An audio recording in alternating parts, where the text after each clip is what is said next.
News at 5।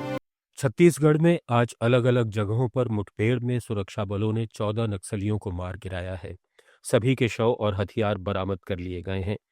इलाके में search operation जारी है और दोनों ओर से रुक रुक कर फायरिंग हो रही है।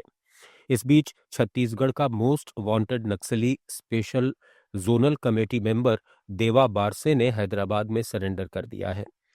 देवा के साथ 20 नक्सलियों ने भी हथियार डाल दिए हैं। बस्तर आईजी पी सुंदरराज ने कहा कि बीजापुर और सुकमा जिलों में माओवादियों की मौजूदगी की खुफिया रिपोर्ट के आधार पर सुरक्षा बलों ने एक ऑपरेशन चलाया।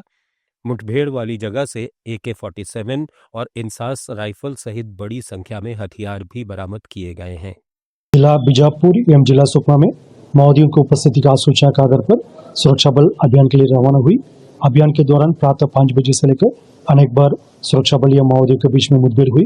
मुठभेड़ के उपरांत इलाके का सर्चिंग में जिला बीजापुर के मुठभेड़ सेल से 2 माओवादियों का डेड बॉडी तथा जिला सुकमा के मुठभेड़ सेल से टोटल 12 माओवादियों का डेड बॉडी, इस प्रकार कुल 14 माओवादी का डेड बॉडी आज की मुठभेड़ में सुरक्षा बल द्वारा TRG टीम द्वारा बरामद की गई है। अभी आसपास इलाके में लगातार सर्चिंग जारी है।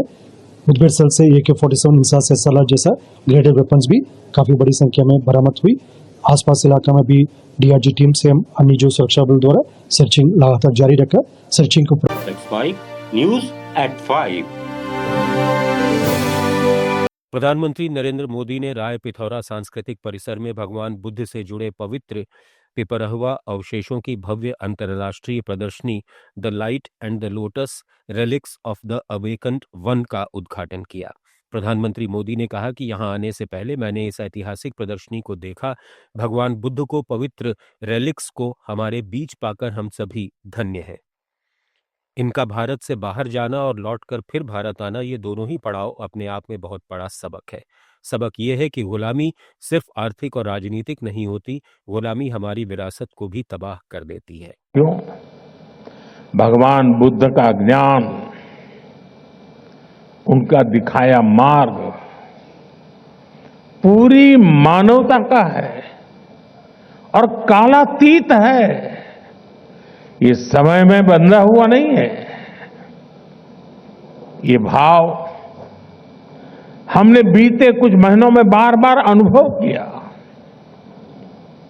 बीते कुछ महीनों में भगवान बुद्ध से जुड़े पावन अवशेष जिस भी देश में गए, वहां आस्था और श्रद्धा का ज्वार उमड़ आया।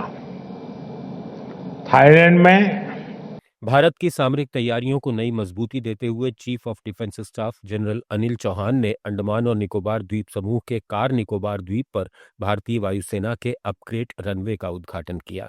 रनवे से भारी लड़ाकू विमान, परिवहन विमान और निगरानी प्लेटफॉर्म्स का संचालन निर्बाध रूप से किया जा सकेगा।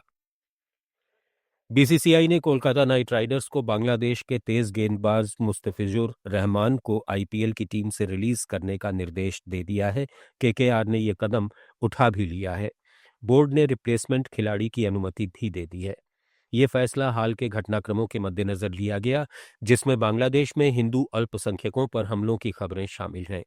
दिसंबर में मिनी नीलामी में KKR ने मुस्तफिजुर को 9 करोड़ 20 लाख रुपए में खरीदा था, लेकिन इसके बाद राजनीतिक और धार्मिक नेताओं ने शाहरुख खान सहित फ्रेंचाइजी की आलोचना की।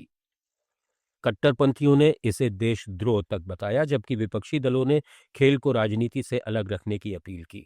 विवाद बढ़ने पर BCCI ने हस्तक्षेप किया और अब मुस्तफिजुर IPL में नहीं खेलेंगे। हालांकि अन्य बांग्लादेशी खिलाड़ियों की भागीदारी पर अभी स्पष्टता नहीं है। BCCI द्वारा KKR को बांग्लादेश के उनके एक खिलाड़ी मुस्तफिजुर रहमान को अपनी टीम से रिलीज करने का निर्देश देने पर आध्यात्मिक गुरु देवकी नंदन ठाकुर ने कहा कि मैं BCCI को धन्यवाद देता हूं। बांग्लादेश में हिंदुओं पर अत्याचार हो रहे हैं और अगर उस देश का कोई खिलाड़ी IPL में खेलता है तो ये स्वीकार्य नहीं है। न्यूज एट 5 में फिलहाल इतना ही। जुड़े रहिए लेट्स माइक के साथ।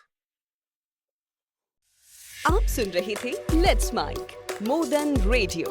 फॉलो कीजिए हमें हमारे सोशल मीडिया प्लेटफॉर्म्स पर। आप सुन रहे थे let's mike more than radio. Follow कीजिए हमें हमारे सोशल मीडिया प्लेटफॉर्म